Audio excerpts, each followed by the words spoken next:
8वां वेतन आयोग, सरकारी कर्मचारियों के लिए बड़ी सौगात।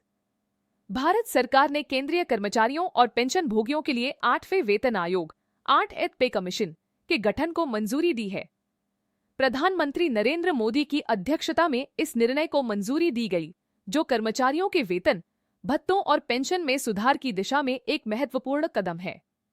वेतन आयोग का महत्व और परंपरा। वेतन आयोग केंद्र सरकार के कर्मचारियों के लिए वेतन संरचना, भत्तों और पेंशन में संशोधन की सिफारिश करता है।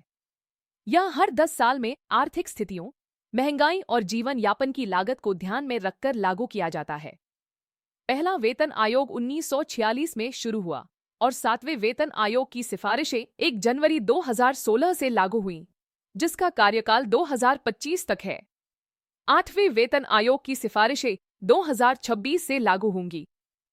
पृष्ठभूमि और कर्मचारियों की मांग। 8वें वेतन आयोग की लंबे समय से मांग की जा रही थी।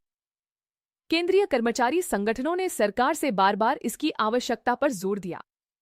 वित्त सचिव ने भी इस दिशा में कदम उठाने का आश्वासन दिया था। संभावित बदलाव और प्रभाव।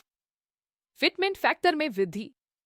8वें वेतन आयोग के तहत फिटमेंट फैक्टर को 2.86 तक बढ़ाया जा सकता है। इससे लेवल 1 के कर्मचारियों की न्यूनतम बेसिक सैलरी 18,000 रुपये से बढ़कर 34,560 रुपये हो सकती है। भत्तों और पेंशन में सुधार। मकान किराया भत्ता, HRA, महंगाई भत्ता, DA और यात्रा भत्ता, TA में बढ़ोतरी की उम्मीद है।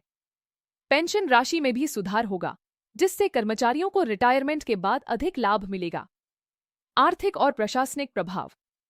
8वें वेतन आयोग की सिफारिशें लागू करना सरकार के लिए चुनौतीपूर्ण होगा, क्योंकि इसके लिए भारी वित्तीय संसाधनों की आवश्यकता होगी। साथ ही इसे समयबद्ध तरीके से लागू करने की योजना बनानी होगी। निष्कर्ष। 8वें वेतन आयोग का गठन लाखों केंद्रीय कर्मचारियों और पेंशन भोगियों के जीवन स्तर में सुधार का वादा करता है।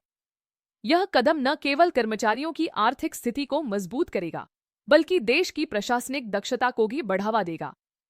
हालांकि इसे सफलतापूर्वक लागू करने के लिए सरकार को वित्तीय और प्रशासनिक स्तर पर प्रभावी योजना बनानी होगी।